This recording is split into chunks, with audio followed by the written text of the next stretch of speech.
All right, here we go. Stretch. Okay, here we go. Insert music. Boop-a-doo, boop-a-doo, Yeah, boo, yeah. boo, boo. On the button. I'll go look at Epidemic and find something ridiculous. I don't know. We'll figure it out. All right, so I'm just gonna go. I'm gonna shut up and do like a 5 count in my head and then get started. Okay. Yeah. All right, here we go.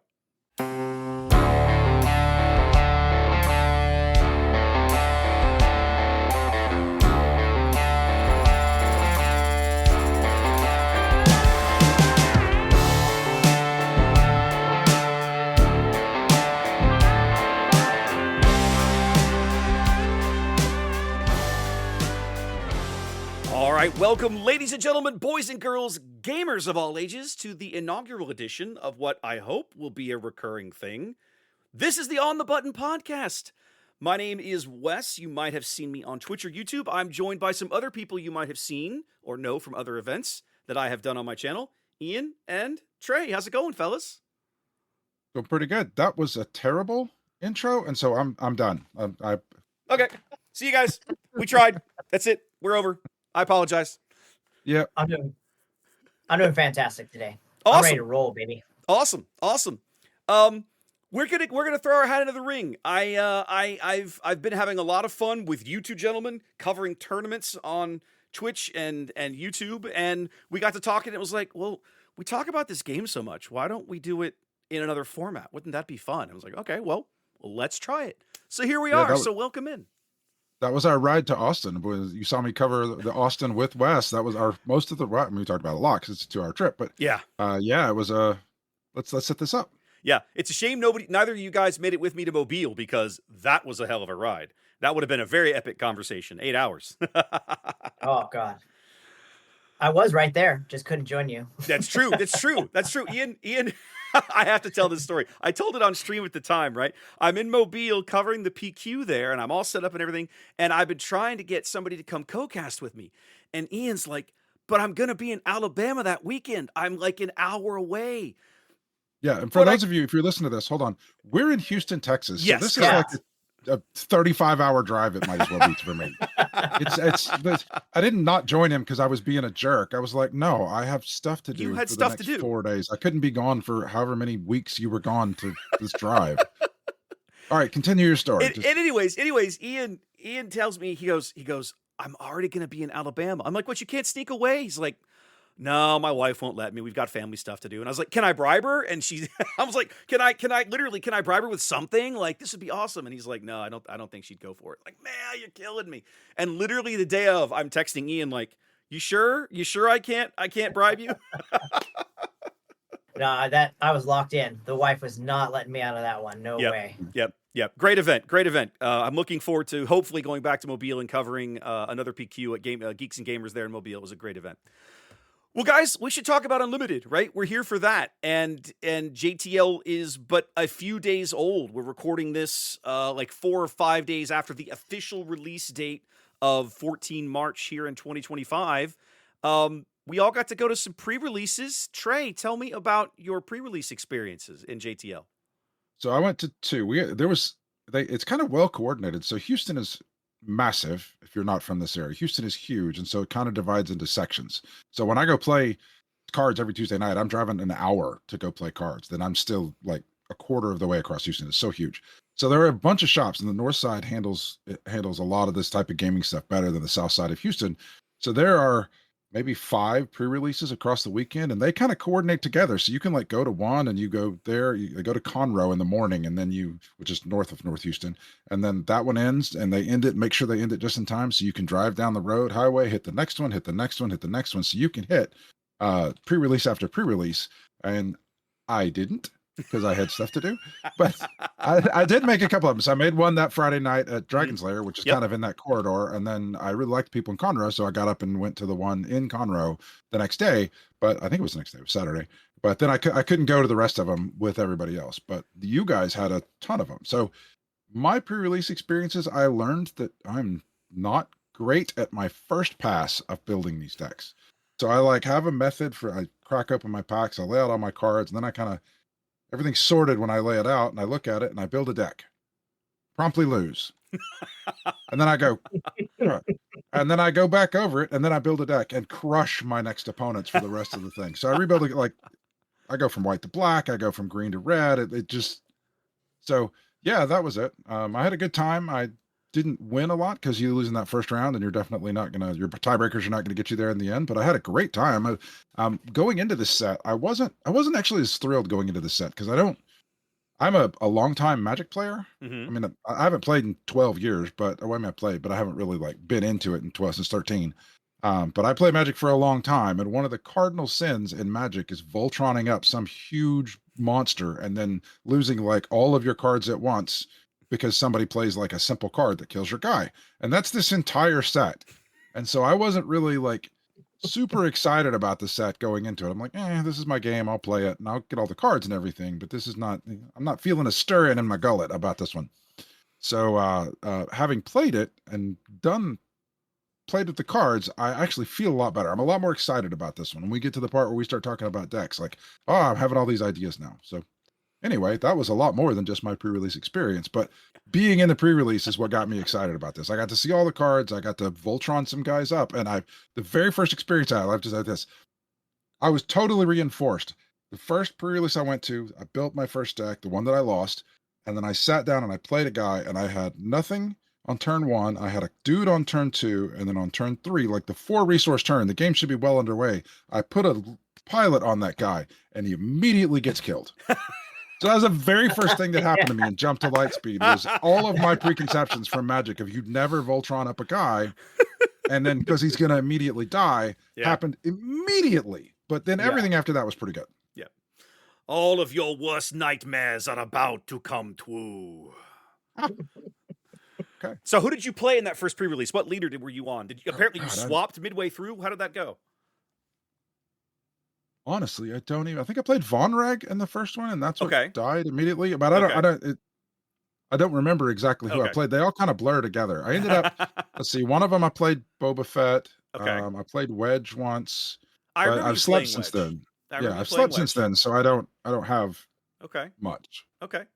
In the memory bank. Ian, what about you? What were your pre-releases? I saw you at least 2 of them, but I think you did more, didn't you, that weekend? I went to, I guess, 4. I've done 4 pre-releases. I did 2 at DL, I guess technically, the Friday and the Tuesday. And then on the Saturday, where you could do the 3, I took the mid one off. So I did the early morning one at Quick Save. Okay. And then the night one at, and Tom Ball. And then I did the night one at Ages, and I skipped the cards and comics. Okay. So that I could take a nap and eat lunch and do laundry. I actually mowed my lawn too. Being an adult is so overrated sometimes. I know, right? You have the money to play all the games you didn't have the time for in high school, but you just don't have the time to do it with. None of the time. Exactly. Yeah, it sucks. It sucks. The first pre-release at Dragon's Lair, either my packs were terrible or I was terrible at building a deck. I got slaughtered. I won 1 game. I know. Trey's like, yep, was there. I just really couldn't put anything together. I tried playing, I think Vader in that one. Okay. And all I kept thinking was I have all these tokens that I want to exploit, but I don't have a single exploit card. And Jump to Lightspeed.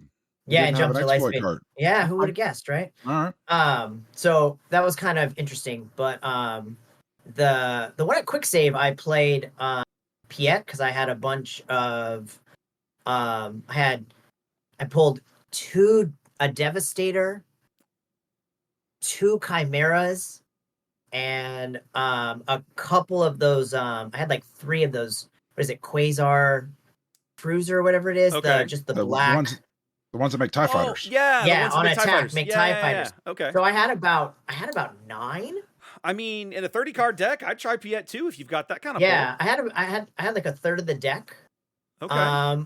Got slaughtered my first game, and then won the 2 middle games, and then lost my last game. So I went 50-50 on that one. And then Aegis does a weird pre-release. Yes.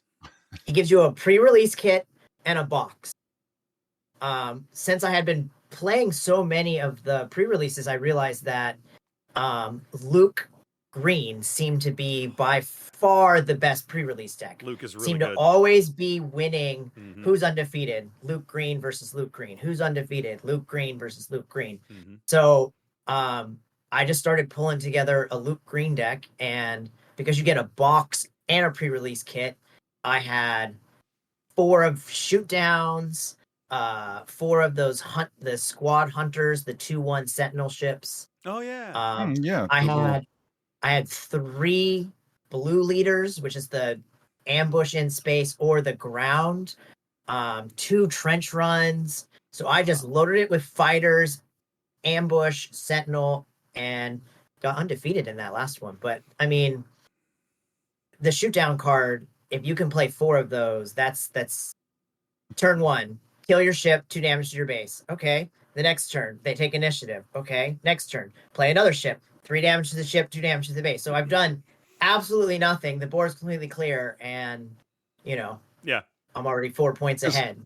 Because everybody's playing ships. Nobody went like, "Oh, I'm gonna in the ship set with the pilots. I'm gonna find all. I mean, I'm gonna attack the ground." In the pre-release, of my first thing with it, because Yeah. that was boring.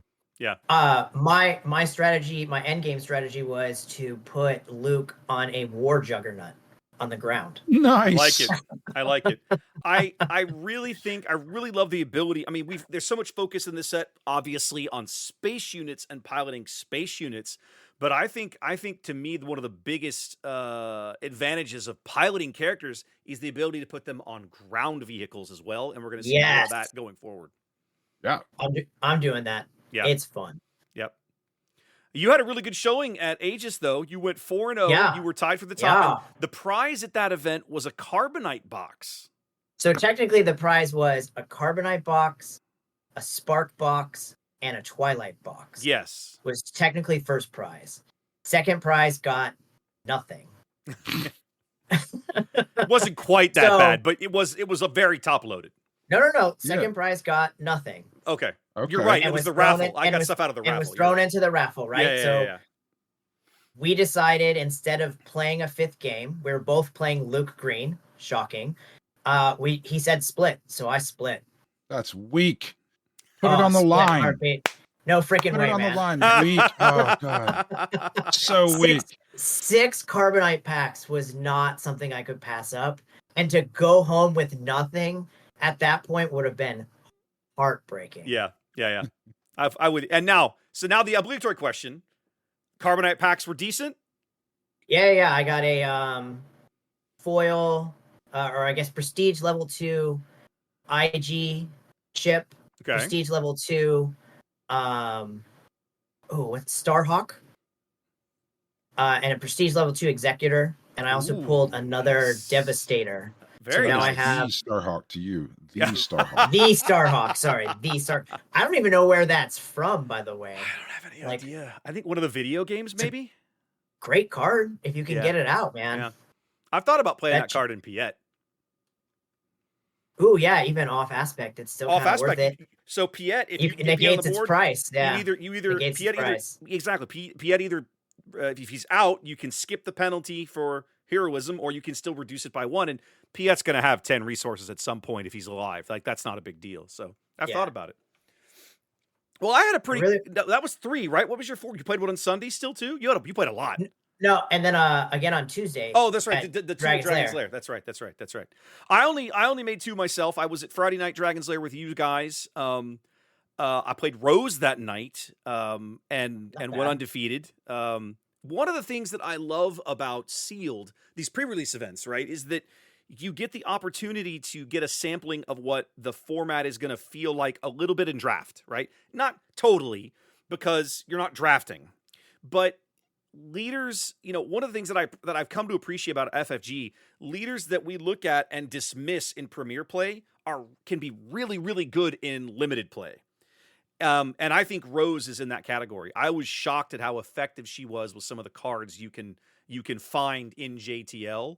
The ability to take your blue leader. I played Rose Green, so I would take blue leader, ambush out. He would take 2 damage and live, and then Rose would heal it away. And it was like, I destroyed your guy for free and literally didn't take damage. That feels pretty good, right? There was a lot to like about Rose.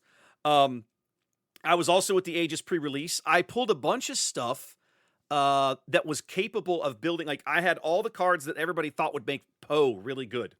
I had 3 black ones. I had 2 ejects. I had I had 2 or 3 BB-8s, and it was like, okay, I've got to give Poe a try. And on my like third to last pack in the box, I finally came up with a Poe. Great, I'm playing Poe.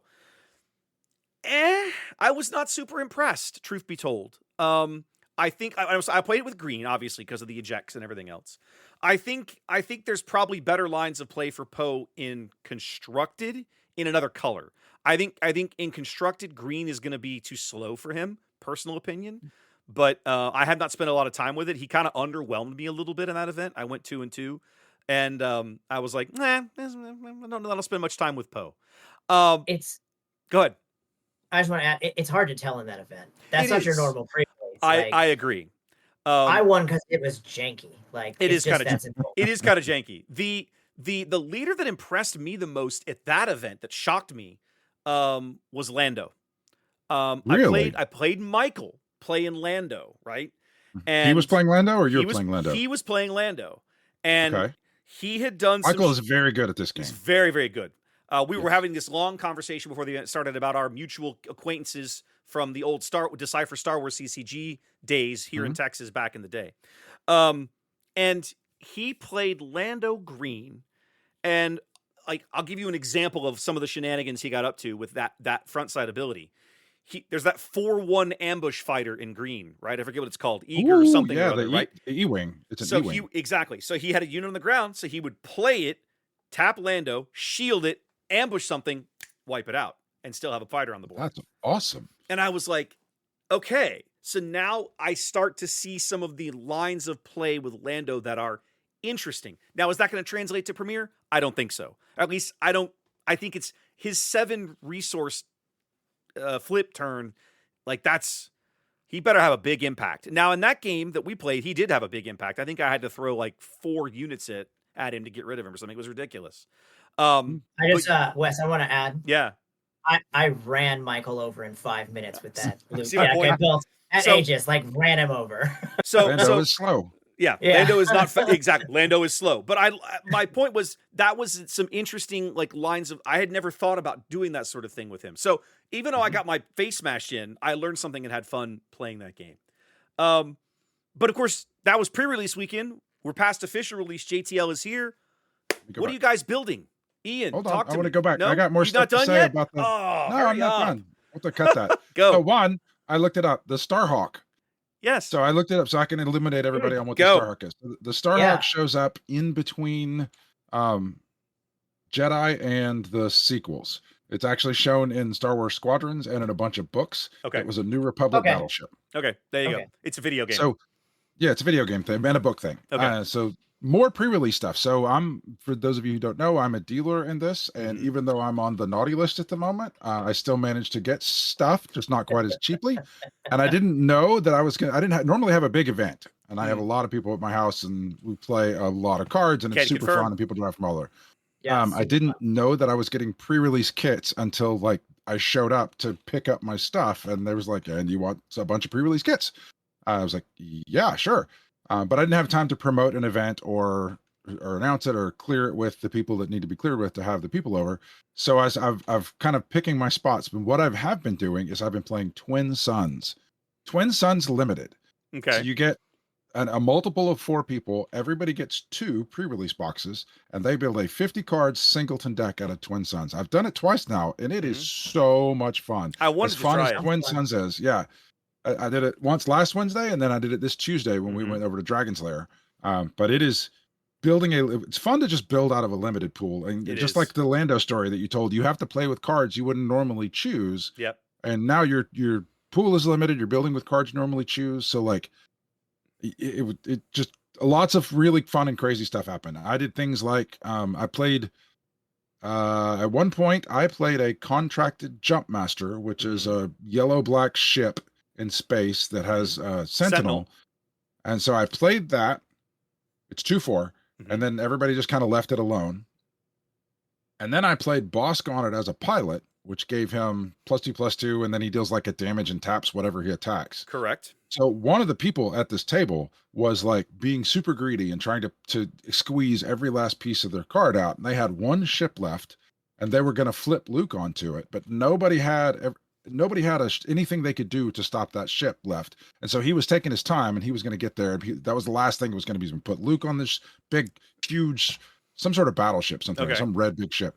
Anyway, so then I played Dogfight, and this giant, or this 4/6 deal 1 damage when it attacks.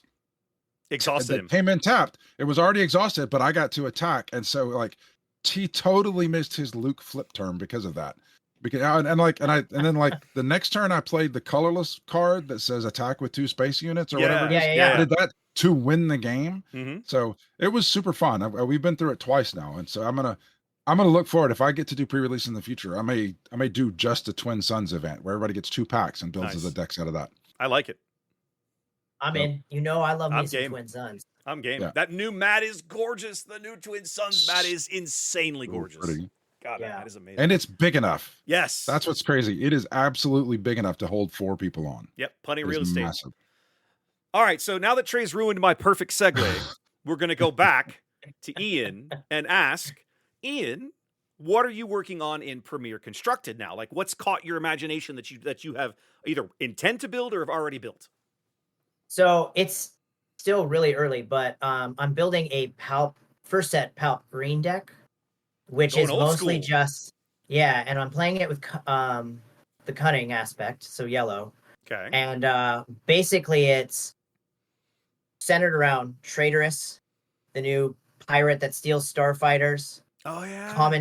Commandeer, taking ships that way. Okay. Change of Heart. Yeah. Ramp, and then it's got a little bit of ramp in it.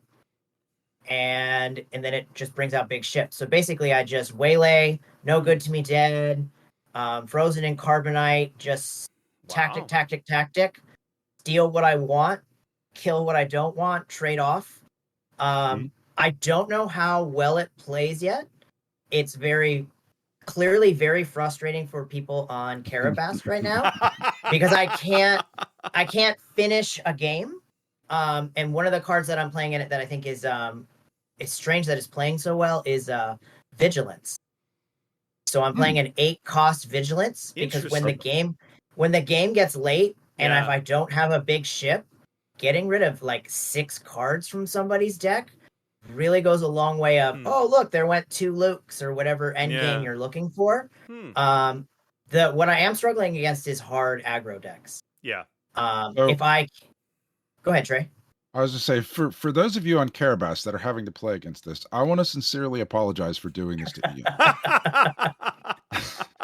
This is Ian's first real game, and he started right when it came out, and he didn't have a lot of cards, so he played Leia Rebels, and I was playing just mono green Palp, and I started stealing his stuff with Traitorous, and I would just cackle and steal his stuff, and then apparently that made an impression. That's all he does now is he just steals. He's like puts his grimy little paws over on your cards, takes them and beats you with them. You scarred him for life.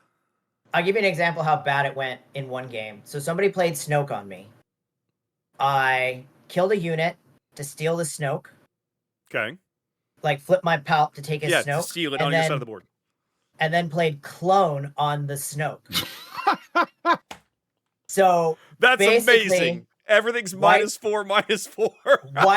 Wiped, took his best unit, which was readied. Yeah, wiped his board, cloned him, did 10 damage, walked right out of there. That's amazing.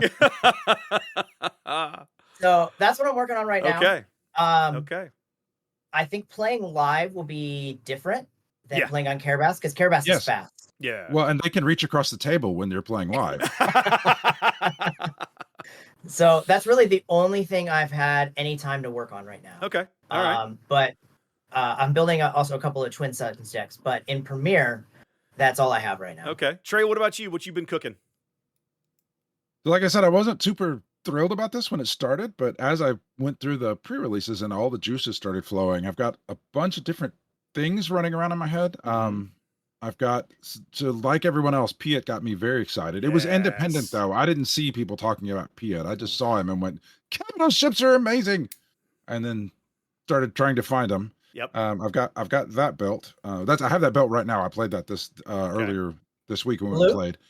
Blue. Yeah, blue, because Yeah. it has all the capital ships. And it's not I like the Avenger and I like the Devastator. Those are the exciting ones, but I really like the reason that I like Piet so much is I like playing the CR-90 and the Corvus early. Yes. Because then they're like just regular ships that are super huge and they have restore. Like that's what makes me excited about it, is not being able to slam down an Avenger 2 turns early. Yeah. So that's the one that I enjoy playing. That I did okay with it. I got beat by Kazuto, 2 out of 3, but it was my first pass at it, so we'll see. Yep. So I had that one built. I built the Veiled Shot on YouTube. Did a Han odd deck where every single card is a 1, a 3, a 5, a 7. Yep. I don't think they're 7s. So I played that. That one is super fun because it does silly things like you play Boshek and you're just drawing 2 cards. So you play 2, you can spend 2 to replace the card, you get another card, and one of your ships is bigger. Like it does really funny, silly things. And then like it's super fast, but it is kind of glass cannony because you're playing a bunch of 1-drops. Yeah. So if they can kill your first 3 or 4 1-drops, then it's kind of hard to come back. But I have that one built. One of the ones that I built, like I just built it immediately because I had to play with it. I got 15 swarm droids and I put that in with a wedge deck because I wanted to play a bunch. I wanted to throw down my turn 1 play to be throw down a swarm droid and immediately throw a pylon on it and be swinging for like a 4, I don't know, like a 3/4, or then play a swarm droid and make it bigger. That was actually a lot of fun. Okay. It wasn't particularly good. There are better wedge decks, but it was when it worked, it was a whole lot of fun to just run somebody over with a bunch of swarm droids. Okay. So I could just go down a list. I want to try Phasma. Yeah. I've got Boba going on. I think Boba's really exciting. Which I learned from the pre-releases. How that 1 damage from Boba that actually is massive. Yes. Is there enough cards to make a Phasma deck? So yeah, that's my curiosity. In our little show doc, that is the conventional wisdom. Are there enough first order cards to make Phasma? Yeah. I don't know. Don't do it. I was like, okay, well, I'm going to make this game prove to me that there aren't enough. I'm going to go throw them all in a deck and see what happens and see if I can make a 50 card deck. I have the same thing drawn up as well. I love when they spoiled Phasma. I went, that's a deck I'm going to build. I loved. You love aggro decks. Well, I love aggro decks for starters. That's just my kind of natural way to play. But I also like in Destiny. One of the later versions of Phasma in that game was really good, and I loved playing her in that game. And I think this version of Phasma is really good. I feel like she's right on the cusp. Like she's probably maybe like a tier 2 kind of leader with the card pool she's got. If you look at the first order stuff, there's all these 1, 2, and 3 drops. Like you got a decent amount of variety down there. You've got green Phasma unit at 5. Kylo at 6. There might be something like there's one other unit in there, I think, and then finalizers at 11. And so there's these 2 like big gaps in the curve, which is 4 for sure, and then like the 7, 8, 9 kind of range. And I feel like Phasma has possibilities, but like Trey, I'm not sure she's there. I'm going to build it anyway. I think Phasma ECL has some really, really fascinating lines where you can ambush out either unit Phasma. You play her, you buff a unit, you attack with her, you buff a different unit, or you can like ECL with Kylo has always been really good. So yeah, I'm definitely going to give that one a shot. That's a showcase I want to pick up because I mean, remember JTL is now the foundation for the second like full year of the game. We're going to be playing these leaders for the next 2 years. I think Phasma is going to be good at some point in that line. Yeah, it's one of the reasons I found her.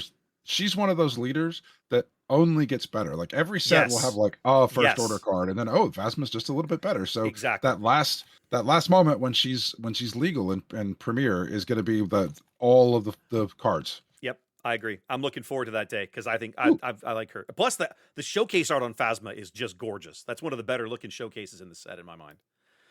That's not a high bar. No, it's not. There's some pretty ratty showcases in this set. There's some downright offensive ones. Like there's people in whiteface. The Luke is the worst offender in my mind. Like for an icon, for such an iconic character to be done that dirty just feels really bad. Mine's Chubby Vader. I can't get over Chubby Vader. Can't get over the angle they put it at. I can't. It's I like. I just that look Vader. at it and I love it. Who is approving this art?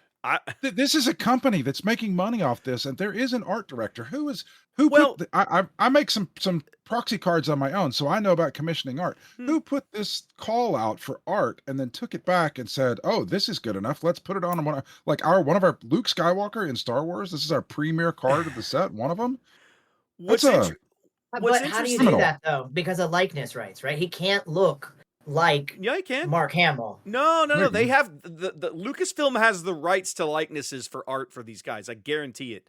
Because But even if they didn't, as long as it just looked like a human being. yeah, there's some. So it's interesting, right? The art has been, I feel like, has been kind of steadily improving the last few sets. But there are definitely a few in this set that you kind of look at a little head scratcher, like, are you sure about that? Well, the cards in the set are really pretty. It's just the show. To be honest, it's just the showcases because the prestige cards look great. I really like the promo cards. The weekly promo cards look great. That promo and Han, the set cards I think look great. Oh, so that great. is the best Han art we've had in the entire game. I With guarantee him, I'll go this. I love that one. I'll go this whole set playing through. Won't pull one. Yeah, Guarantee probably. This Probably. Captain Phasma premiere, or what is it? Showcase. This Captain Showcase. Phasma showcase is dope. Holy Yeah, it's cow! I haven't gorgeous. seen It's one of the yet. better Yes, ones. it's This is gorgeous. amazing. Yes. All of the showcases where, or for the most part, where it's a non-person character looks Yeah, It's pretty the good. faces. It's Yeah. doing faces. Yeah. That's the Faces are issue. tough. Faces are tough. I've got two basically like rebel pilot decks built, both in red, of course. I'm an aggro nerd. I built Wedge in red with Thermal Oscillator. I played a little bit of that the other night. I found some things that I liked about it. I found some things I didn't like. It's going to get some change. It's going to get another pass. I like Wedge. I think there's some real possibilities there. The other one I had to try. I can't. You guys know me. I played Kylo Double Red for so long. I can't You're still get away. playing it. No, I tore it apart. It's not. It's terrible Okay. right now. No, Django can just board wipe it with like a single juggernaut. Like, oh, I played it. I flipped out a jug on turn 4 and murdered all of your 1-drops. Like, you're dead. Like, your game's over. But I built Luke Tarkentown because I watched some people play this on Carabast, and I watched the amount of burn, the amount of direct damage coming out of that deck between aggression, daring raids, Luke, red 5.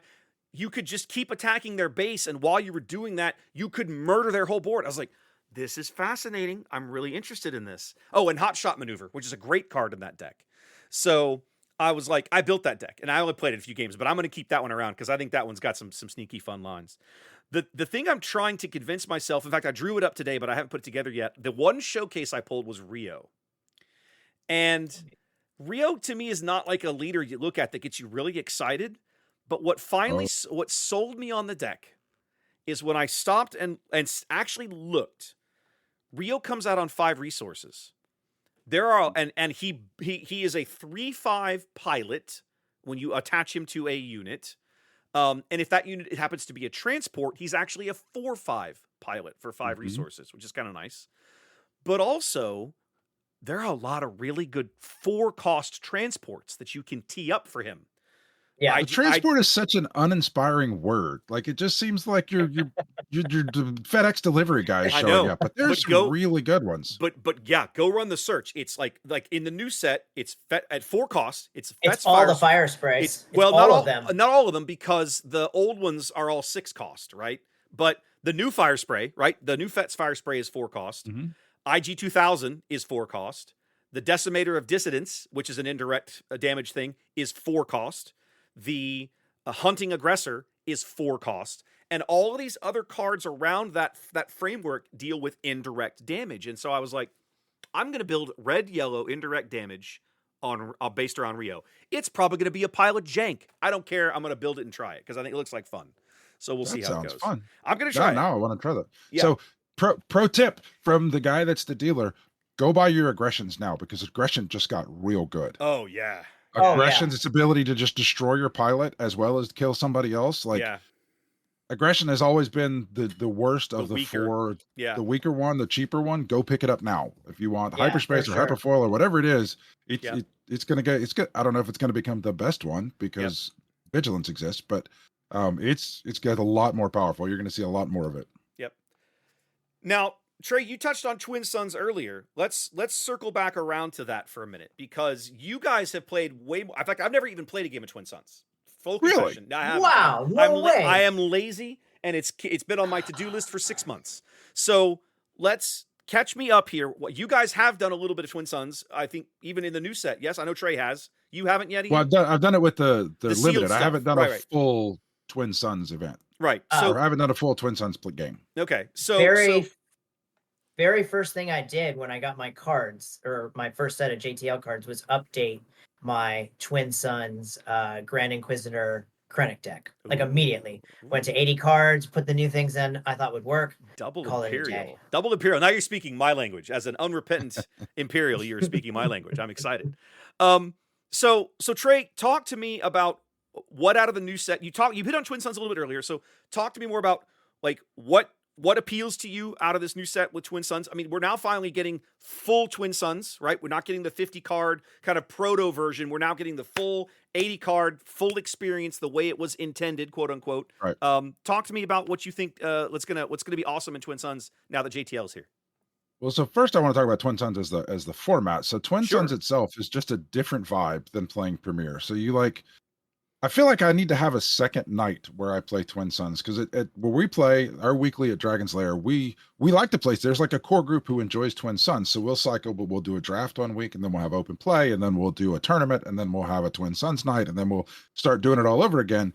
And when we might have 15 or 20 people for like the tournament or some of the draft or something, it drops a lot for Twin Suns because it's such a different vibe. Right. There's this you and me sitting across from each other, just slugging on each other and trying to see who's the best, versus leaning back in the chair, playing a little politics where you go, oh, his unit over there, that unit, if I do this, you can kill him with that. And look, I ran him into that. And like, it's a totally different vibe of just sitting around the table, a beverage of your choice, politicking, having the games are longer time wise. They're not longer turn wise, but they're longer time wise. Yeah.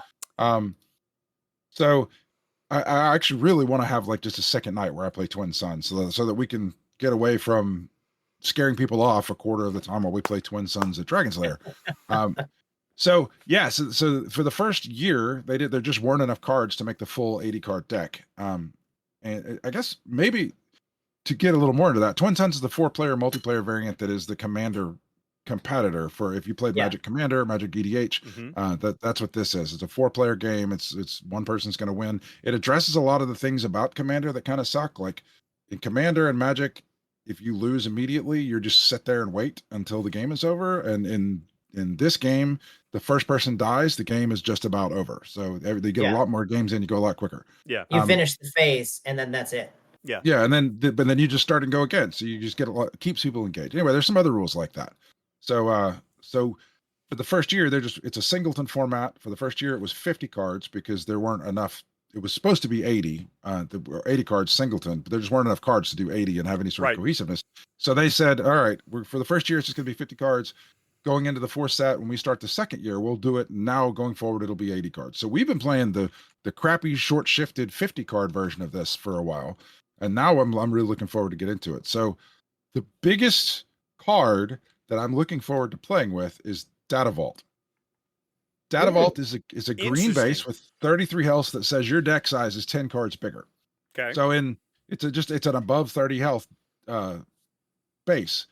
And when you're going from 80 to 90 cards, like when I was building 50 card decks with a much smaller card pool, I would build like a 65 card deck and then be like, I like all these cards, I want to play them, and eventually get it down to like 57 cards. And I just feel like, what, screw it. I'm playing 57 cards.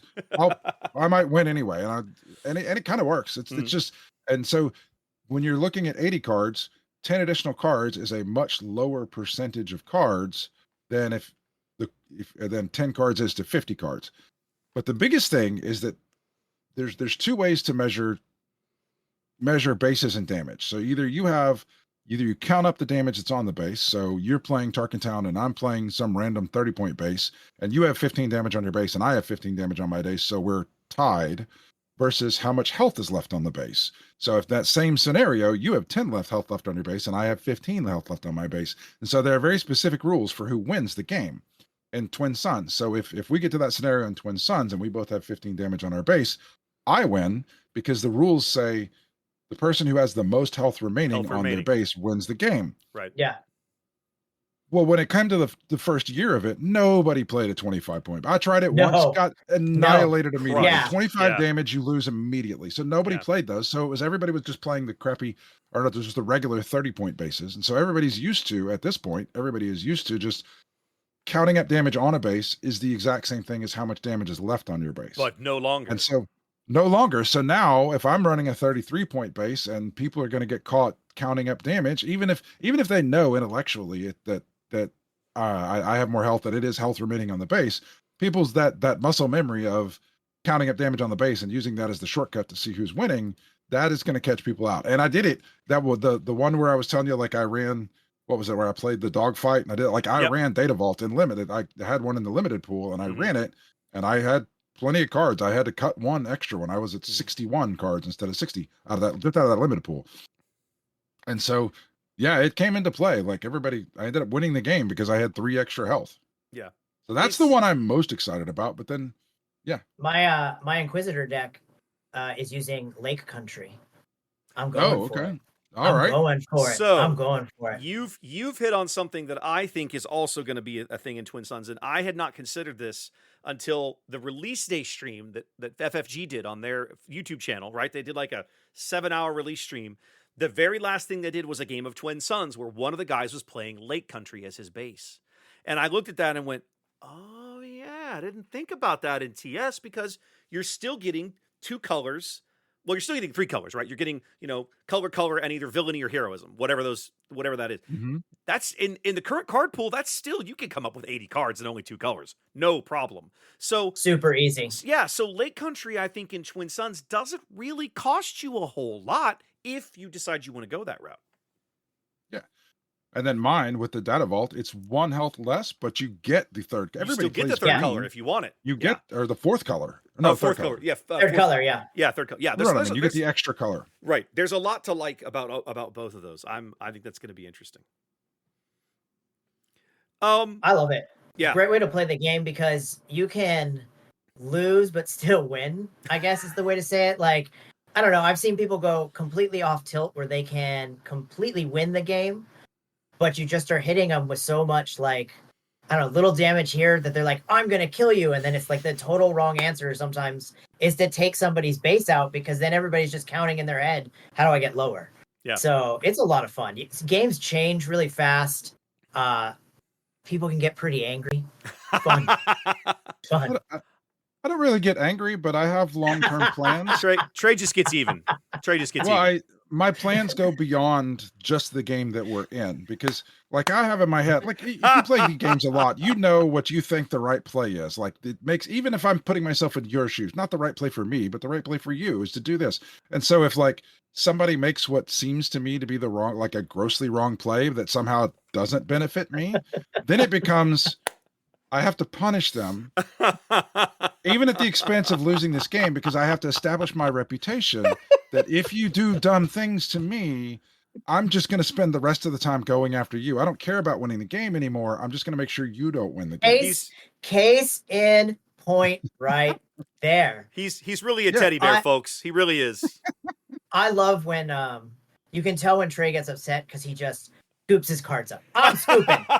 I'm done with this deck. It's trash. I'm actually really looking forward to trying this format, and I'm kind of kicking myself that I've waited this long, because even today, 25 years after it went out of print, my favorite collectible trading card game remains the Babylon 5 game that Precedence made between 1997 or 96 or whatever it was in 2001. And that game played best at 4 players and was totally about politics. The only way you could win was by either making deals, outright lying, backstabbing people. Like, that was a routine part of the game. You knew exactly what you were getting into when you sat down with experienced players. And the trick, the way you worked through it was to go into it looking for the double cross, right? And having a plan of how you were going to adapt to it when it inevitably came. Curse your sudden but inevitable betrayal, but here's my counterstroke, Exactly. Right. So, yeah. I look forward to it. It's going to be a good time. Yeah. We'll have to do that on stream. We're going to, the three of us have to get together and we will. We'll grab a 4th Jason. person. Jason's played a lot of Twin Suns. You should Jason, grab yeah, we've had Jason. a lot of people volunteer as tribute. But having seen the mat, I'm 100% confident I can get that on camera in the studio. I have the microphones, the camera. I won't have all the fancy overlays with cards going in and out because there's no room to fit all that crap on the screen for Twin Suns. But I'm going to work something up after Denver, and we're definitely going to give it a shot because I want to showcase it. The one piece of advice I'll give anybody who's building a Twin Suns deck is Sentinel is heavily played. Have your own Sentinel units. And one of the things that I love most about Jump to Lightspeed is the amount of new colors that have a lot of Sentinel cards too. Like they picked up another blue or another Cunning picked up another Sentinel unit in the Jump Master. So there's the Jump Master. So there's some new Sentinel units out there that are going to be, well, I mean, maybe some of them made my deck. Yeah, so the reason it's such a big deal, if you're not familiar with it, is because in Premiere I throw down a Sentinel and you just have to get through it because you're attacking me. In Twin Suns, I throw down a Sentinel and now you can just attack somebody else instead of Wes. tangling with my guy. Exactly. Yeah, Wes you go has after no Wes. Oh, I'll just go for the guy who has no Sentinel. Yep, that's exactly what happens. All right, that'll be fun. Well, speaking of tournament formats, right? We've had an update recently to the tournament rules, and there's a couple of noteworthy changes in there. And Trey said he was going to take us through it. I actually printed all this stuff out at work today, so we'll have the hard copies with us when we go to Denver, Ian, and we'll talk more about that in a minute. Okay, good. But Trey, talk us through exactly what it is they've changed in some of these tournament structure rules for us. Okay, so this has a bit of a history lesson in it. Hopefully, you guys bring it. Got your drink and ready to go. All right. Try to keep it under 10 minutes, okay? Yeah. Oh, it won't be quite that long. All right. I'll talk this fast and then it'll go. No. Okay. All right. So Magic the Gathering is the original progenitor of all this. It had the high level tournaments way back in the 90s, and they modeled a lot of it after somehow the international sports played with the tables and the points. You win, you get this many points, etc. And so what it originally traditionally has been is that you win, you play a best of 3 match. If you win 1 and that's the only game that gets finished, or you win 2, then you get 3 points in the tournament. Here are your 3 points. If for some reason that ends in a draw, either no games finish or 2 games finish, and then we don't finish the 3rd game, both of you get 1 point. So it's not as good as winning. You don't hand off the full 3 points, but everybody gets something. So it's very similar to how soccer is played overseas. Because it's an artificial math construct, there are some foibles and quibbles that come with that. And what ends up happening in that scenario is that you get to the end of the tournament, when you're playing this Swiss style tournament like we play, then you go to the top cut. You end up with a lot of people that can look across the table and be like, 1 point is good enough for me. Is it good enough for you? Yup. All right. So we're going to shake hands. We don't even have to play this game. We're just going to say we draw, intentionally draw, and then we both get a point. And then we get a point, I get a point, you get a point, and the guy next to us who got paired down is just screwed. Yeah. And he is out of the tournament. So not only do you and I draw in, it makes a handful of other games just completely meaningless. Yeah. Because of the luck of the draw. And so that has made a lot of people mad over the years.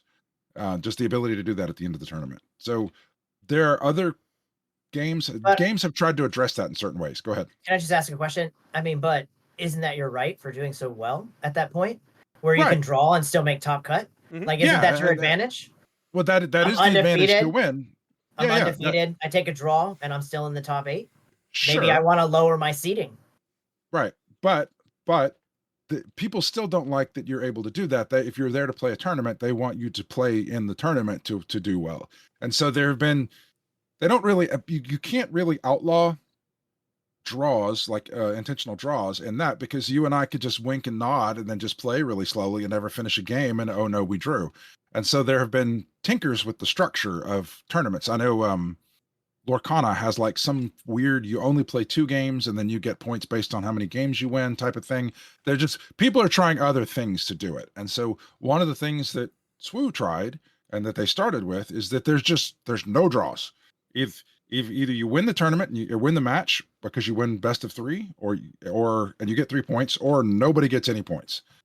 And so it was especially egregious at the beginning of the game. When people came into the game at the beginning, nobody knew how to do it. So there was a lot more thinking that went involved, which slowed things down. A year into the game, people that have been playing for a year can just go pop, pop, pop, pop, pop, and they play their cards. So this doesn't happen as much now.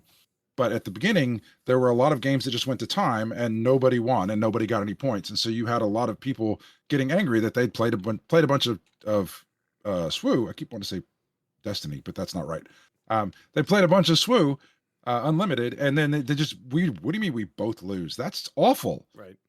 So it ended up being that the FFG made the determination that the medicine was worse than the disease, because even now you get new people. So say somebody new is showing up, I want to play my new shiny cards, and then they sit down at a tournament and they're still learning and they go slow, and either nobody wins and they go, well, that was dumb. Why did I pay all this, pay money to be here, and now I can't even play? Or the person they get paired up against, who is going quickly, gets screwed out of a win because their opponent played slow, and not because it's malicious, just because they're new and it just takes them a while to play. Yeah. And so that happening all throughout the tournament turned out to be worse and generating more negative play experiences than the intentional draws at the end of the tournament. Right. And so now, instead of the if nobody wins, they're just both going to lose.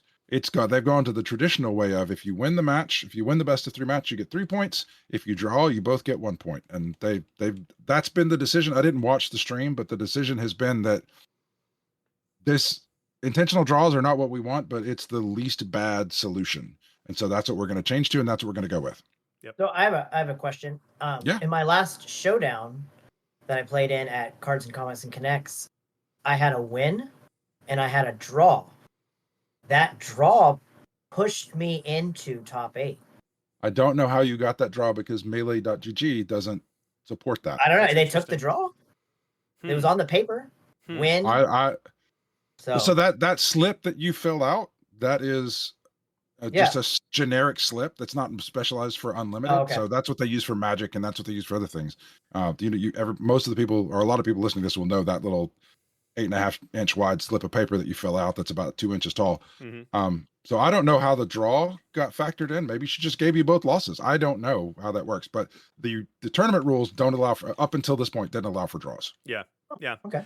So there's of course 2 schools of thought with this, right? When you talk to the larger community, and there's a whole lot of, obviously by this point, there's a whole lot of Magic veterans out there that are used to having intentional draw rules available to them at the top end of large events. But there's a whole bunch of people who aren't used to it, and there's some people that just flat out don't like it, because it does lead, as you were mentioning, Ian, to some corner cases where, and we had this. I played competitive X-Wing for about a year. And the draw rules were there. The intentional draw rules were a thing. You reach a point where, depending on the size of the event, like in terms of how many players show up and how many rounds are scheduled, it's actually sometimes the entire last round of the event becomes irrelevant. The top 8 people literally all just shake hands and go to lunch, and come back and play the final. And the standings don't change. Now, and half of them. Hold on, the top 4, the round before, were able to double draw in. So you it's a 6-round tournament. You win 4 in a row. There's 4 of you left. You and I are going to draw, and then me and the other guy are going to draw, and we're in the top 8. So I only had to win 4, and now I double draw in. Right. Now there is the counter argument to that is, okay, well, if that's a thing, if that is occurring, your event has too many rounds in it. And reality, I think that's probably correct. So I think, in my mind, the best way for FFG to deal with this is to be very deliberate about where they set those break points for this many number of players is this many rounds, and this many number of players is this round, and to try and minimize the impact of the ID rules. Now, it's the Wild West at the moment, right? We haven't seen this in a Star Wars Unlimited event yet. We're going to soon.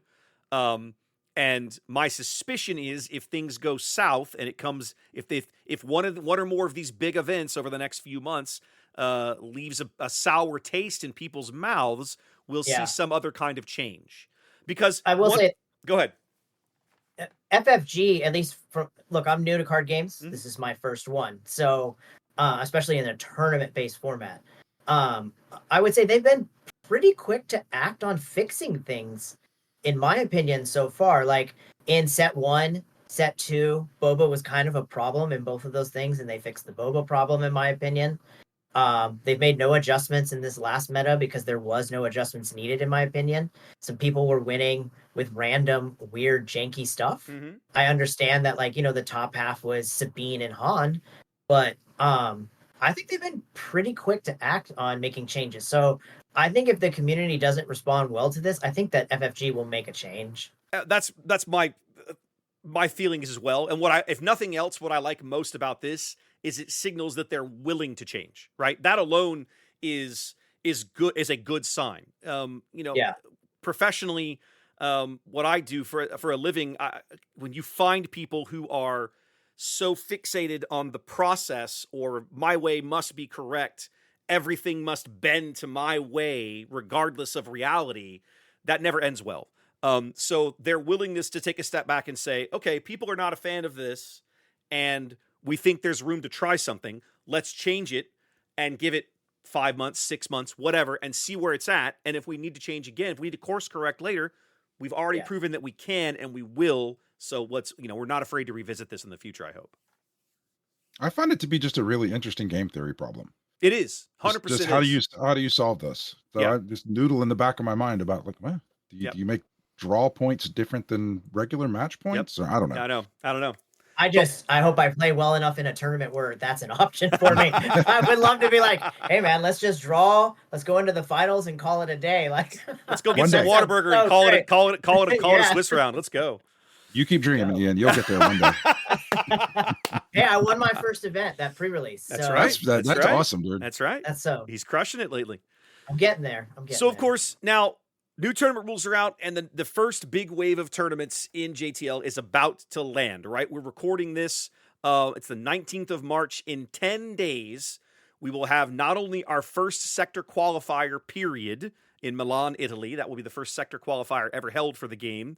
But also that same weekend here in the States, we're going to have a big event in Atlanta put on by the Bothan Network guys, the Battle in Beattle. I actually have a ticket for this event that I'm not going to get to use. I should probably get my money back or something.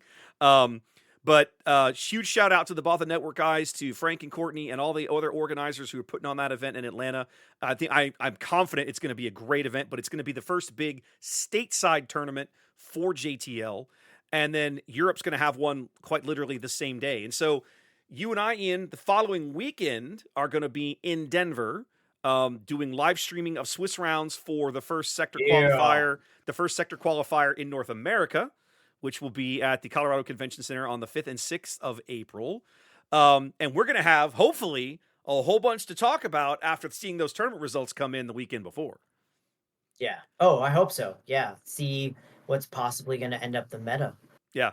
So what's going to end up top ducks. So now I think if you listen to the prevailing wisdom amongst all the high end content creators in the metaverse, right? Django's not going anywhere, right? Django Target Town's not going anywhere. Han won out of Spark Rebellion, probably not going anywhere. Sabine maybe taking a little step back, but probably not going too far. So one of the things that I find interesting about this set, I think there are other decks that are going to be as fast as Sabine. I agree. And that's what I like about, because if you want to play aggro, you play Sabine. There are other aggro decks. They're just not quite as good as Sabine. Mm-hmm. I feel like there are other leaders now that might be as good as Sabine. All right, continue. Well, I was going to say, so I've heard some chatter. I'm finding now, Ian, you've played some Quinlan in set 3. I have not, but I'm going to go pick up Quinlan now because I think there's finally a nice solid core of yellow hero hand disruption mechanics that I think Quinlan can really take advantage of to mess up a lot of different decks in this format. I want to know, and Ian, we'll start with you. Pick a leader that you think is not like, it's not like in everybody's at the forefront of their brains, but somebody that you personally think is going to make a splash. Doesn't have to be a big splash, but a splash. Doesn't have to be a new leader. Could be an old leader you think has got some new toys that's going to come up a little in the world. I think new leader wise, I think a lot of people are going to lean Piet.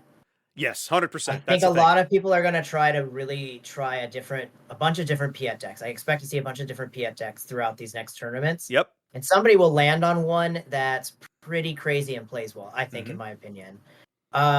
Old leader wise, I think it's just going to be Han again. I really think that this metaverse is going to have Han benched at the end. I think that Tech DJ combo is still too hard, too strong. And just what Han does overall. It's very harsh on certain decks and in certain matchups. And I remember very clearly watching a PQ, this was probably back in February, watching a guy get smacked with that in back-to-back turns. So that literally the round before he's going to have enough resources to deploy his leader, his resources gone. Okay, great. I'm one turn delayed. Oh, bam, I stole it again before your leader. So 2 times in a row, he was denied the ability to deploy his leader by a combo that some would argue is the single worst play experience in all of Star Wars Unlimited. Pretty rough. I mean, I've played against Trey's gotten it off 3 times against me in a game one time, and it was ridiculous. Yeah, and I wanted to throw my cards. Exactly. You want to just strangle them at that point, right? Because it's that unpleasant. Yeah, I was playing Quinlan, and like you said, I just couldn't get him out. Like it's like, oh, I have enough. No. Oh, I have enough. No. Oh, I have enough. No. And it just was. Yeah. You get run over by it. Things bounce. You bouncing things. Just Yeah. I just don't think he's taken any step back, and I just don't expect him to change in the meta, to be honest. Yeah. Trey, what about you? What's your dark horse candidates for older and or new leaders that aren't really on people's radars right now? So I don't know anything that's I don't have any predictions for something that's gonna take over. No, take over. Just something that you think people are gonna try. Some of the things that I think people are gonna try. Okay. So I have a handful of them. I was looking at them while you were talking. So I think Leia's gonna get a try. I think the speed of Leia, there's a lot of new rebels that are good. Yep. It's not playing great again, to be honest. You know me, I always try to make Leia work. You love Leia. The strategy behind Leia is known. Kill the units. Kill the units. Yeah. Trade off units. If you're trading off units, Leia's garbage. So as long as you understand that strategy, Leia's garbage, to be honest. It's not playing well. I'm trying it on Karabast a million different ways, and I just can't get consistent wins. Okay. What else, Trey? All right, so I'm gonna people are gonna try Hera because there's a bunch of new specters. Yes, I'm on that boat. I'm on that train, 100%. And then I've got one each from the other 2 sects. I think Dr. Aphra could be interesting. She's just an aggressive black-yellow leader, and there's more stuff that exists at all of the crossed points that will allow you to build a more effective, just aggressive black-yellow deck. I agree with that, but my question is who's gonna figure out the swarm deck? The Vulture Sword Join. Who's gonna figure out the best leader? That deck must exist because it's 15. That means 16 is unbalanced, 14 isn't balanced enough. Hold on. 15 Flag on the play. Flag on the play. You're making an assumption based on facts, not an evidence, counselor. That's true. Somebody's gonna figure it out. I think somebody can. I truthfully hope so. The thing that I both love and loathe about that deck is that I feel like it completely hinges around getting that new invisible hand unit out of this most recent set onto the board, right? Because that's the one that lets you just like literally swarm with every time he attacks, you put a droid out. Every time he attacks, you put a droid out. So like, I feel like maybe there's a way to do it, but I don't know. I might mess with it, but man, that's not going to be an easy deck to build. I really hope somebody figures it out because I want to play it. It looks fun, but I think that it's not going to be a good deck, but I like the idea. One of the things that I've thought about as a way to use the swarm is to the event where you just flip over all of it's like a 15 or whatever Endless Legion. Flip everything. Yes, Endless Legions. You throw an Endless Legion out there and you get 7 or 8 of these things on the board all at once. And then you would just attack with them all to win the game. I played somebody who was playing Piet, and they played Endless Legions on me and brought out just this armada of ships Star Destroyers and ground units, ATST Walker, just all this stuff came pouring out. It was beautiful. I love it. I got demolished immediately. I'm not gonna lie. I know generally most people are pretty high on Piet Blue, but I'm probably gonna give Piet Green a go because I think there might be something there. I'm interested to try double green Piet. I'm interested to try it. If it sucks, I'm not going to be surprised, but I'm still going to try it at least once or twice. All right. So maybe Piet and the invisible hand with all the droids. Ooh, I hadn't thought about Play that. him at 4. Play him at 4, yeah. Okay. Interesting. Might be I something don't know, I'm there. looking up the invisible hand. Okay. What else, Trey? So the last one that I one of the things that we've discussed in private before we started thinking everybody needed to listen to our conversations is how insular the previous sets have been. So Spark of Rebellion came out, SOR came out, and it was just a lot of good vanilla cards. There's nothing that had to play with Spark of Rebellion. So those cards have been consistent throughout. But you get to Shadows, and that is Smuggle, and that's a bunch of cards that play well within Shadows. But when you get to the next set, there aren't typically so many cards that transition to play well with the next set. And then the same thing with Twilight. You get like you want to sacrifice a bunch of droids to play a bigger ship, but that doesn't really work well. So all these sets since the first one have been pretty insular. I think that there's an opportunity now to build a cross set deck with Count Dooku, the green one. I like from Twilight. I think that there's some stuff. There's some new separatists. There's some new people. This invisible hand is a great example of it. You play this for 4 with Count Dooku on the third turn, and then you whip out something to replace whatever it is you just ate with Count Dooku's ability, and then I don't know. Maybe that's it. Maybe that's the one that plays the droids. Yep, maybe. Yeah, maybe. I think that has some people trying it. I hope so. I'm interested to go back and look at some older stuff. And for me, it's largely based around the indirect damage mechanic, which, of course, is introduced in this set. There's a lot of cards for it. I don't see a whole lot of people really kind of weaving it into their thought processes or deck building yet. I still think there's an opportunity there. I think there's at least one, if not two different decks out there. And I'm not even sure of the leader or color combination. I think it's going to be red-yellow. That's where most of the indirect damage cards are. Yeah. Is it hero? Is it villain? I don't know. I had a long conversation at one of my pre-releases, and I cannot remember this player's name, and I feel really bad. But we had a really good conversation. He was talking about playing Mace Windu. He really liked playing Mace Windu. He'd been playing Mace Blue during Twilight. And we talked about how the synergy there wasn't necessarily great because Mace wants to do damage, but the blue cards are really just more about, I just play a card and defeat your stuff. I don't damage it. I just defeat it. Murder it. Exactly. Yeah. And I said, coming out in this set, look at all of this indirect stuff. I showed him, torpedo barrage and all these other things. And I said, front side of Mace is looking for damaged units. And what better to little drop little damage everywhere than indirect damage. So both red and yellow have a lot of indirect damage cards, and not even just yellow villain, just yellow in general. And in the same vein, I almost could see Vader kind of being like old school OG red-black Vader also possibly showing up in an indirect kind of deck where he can lay out some indirect damage and then ping you to death, or on his flip side, he's played some indirect and then he murders you with it. Like, I think I have not stopped to look at this and start trying to gel cards together, but I really feel like that there's something there for someone to explore, and I'm not going to be surprised. Ian, I cannot wait to get to Denver because that's going to be the first event here in the States where they're going to do that thing where the top 64 players, the top placing player in each leader is going to get a showcase of that leader. Ooh. And of course, Luke and Vader are the only two that you can. They're the two you can only get at these kinds of events. Somebody is going to cook up something really cool with those leaders and place high enough to get handed a Vader or a Luke showcase. And I can't wait for that moment. It's going to be fun to see those decks. Yeah. I think Vader indirect is a really great idea. I think it's interesting. I like that a lot. I haven't spent any time with it, but I want to try it because I think indirect right now is a huge mechanic in this set that has not been explored very well. And in Destiny, right, this was a thing that they introduced. Gosh, Trey, was it in the second or third year of Destiny they introduced indirect damage? I can't remember anymore. Oh no, it was this set in Destiny. It was the fourth set. Okay, it was the second year. Yep.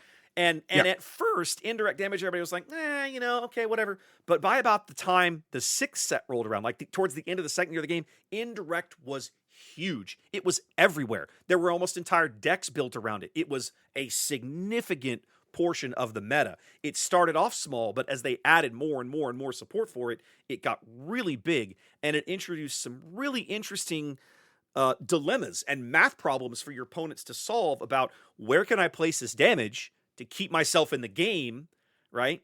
Because I have to now make difficult choices about what I'm playing in my deck and all these kinds of things. Anyway, I look forward to seeing where indirect goes because I think there's a lot to be explored still there. So I have a strange question because you guys always make a comparison to Destiny with this game. My question is when are we going to be out of like what I'll call the tutorial phase of Star Wars Unlimited? Because we keep getting new keywords. So when am I going to get a set of cards that has like more smuggle cards, more exploit cards?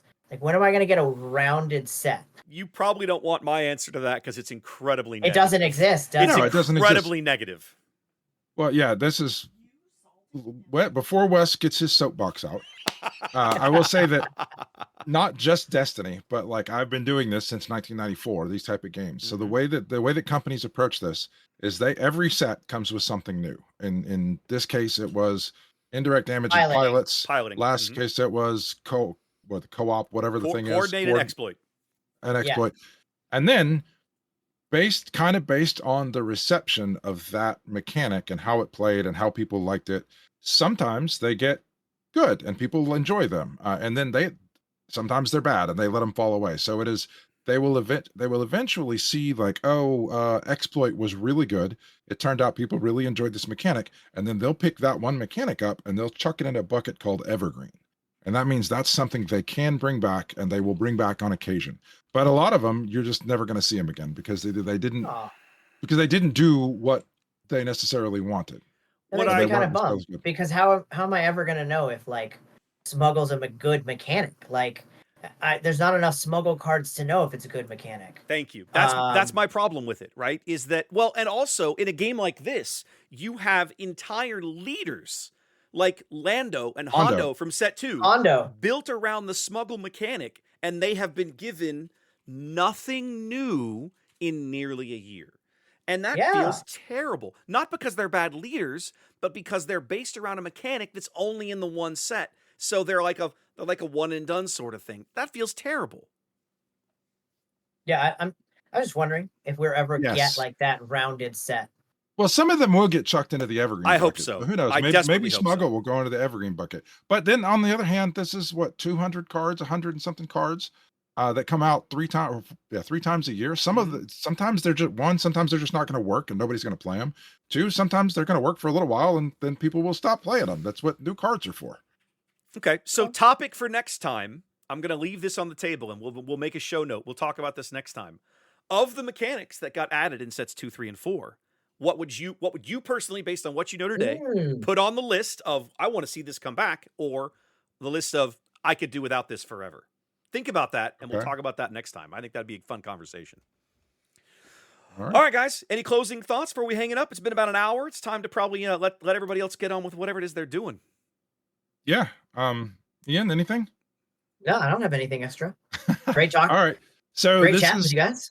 Just wanted to say about this podcast. Wes is an experienced streamer. He plays a lot of games on stream, does a lot of live stuff. I'm an experienced podcaster. I've done it multiple podcasts for different games like this. I like to talk. I like to tell stories. It's a lot of fun. And I think you all need to listen to me because I say what very sage things. And, what I can't wait is until when we finally play like a Twin Sons game together. Yeah. And afterwards, whether Trey wins or loses, he'll tell me exactly what I did wrong. But do you like that? Like I can see everybody does wrong. It's made me so much better as a player overall. You know what? But and at I didn't times, get one it's Carbonite irritating. Pack. I didn't get one Carbonite pack despite being your Yoda. Aww.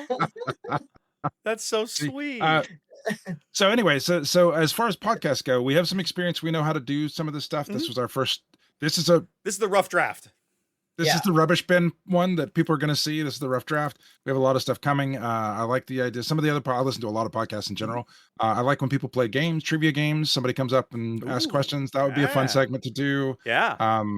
I'm sure at some point this will get expensive and we won't just do it on Discord. So we'll have some sort of Patreon for people to help us with the expenses if they really like this. I don't know, but there'll be a lot more stuff coming. We'll get our acts together and and since this is going to go up on YouTube, I would say if you've got something you liked, something you didn't like, a suggestion for next time, leave us a comment, right? Go Trey. Go ahead. Finish. No. This is one of one of the things from my other podcast that I've learned, Mhm. if this is wherever you listen to this on, I'm sure it's going to be on YouTube. It'll be on Apple Podcasts. It'll be on Yep. whatever you people that with those other phones do. The 5-star reviews that people, oh God, I find it so annoying. But I found one podcast that I think is really entertaining. That the way they do it, they beg for 5-star reviews, just like I'm begging for 5-star reviews right now, because that's all that matters. You can say anything Really? you want in the text of why you're giving it a 5-star review. But You it can literally say doesn't anything matter. you want.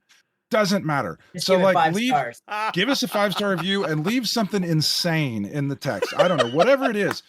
I'm giving this a 5-star review in the hopes that they'll go away and never do another one. I'm giving this a 5-star review because Ian looks like Palpatine. I don't know, whatever. I'm giving this 5-star review for any reason whatsoever, or just make something up and say something silly. And then I don't know, maybe we could have a contest to see who has the best comment. I'm Yeah, okay. for sure. I think That that'd be sounds fun. great. I think that'd be I love fun. that. I love the idea. Awesome. All right, guys. Well, listen, if you hung out with us the whole way, thanks for being here. Appreciate it. Come find us somewhere and one of the various methodologies that you're listening. Let us know what you think. And otherwise, we'll see you whenever the next one is. Should be in a couple weeks, I would think. Yeah? Yeah, should be pretty Yeah. soon. I think 2 we're gonna do weeks. that I think every we're couple gonna, weeks. Yeah. I think we're gonna do this. We're gonna do this bi-weekly for a spell, and we'll see how it goes. All right. All right, guys. We'll catch you later. Y'all have a good one. Peace.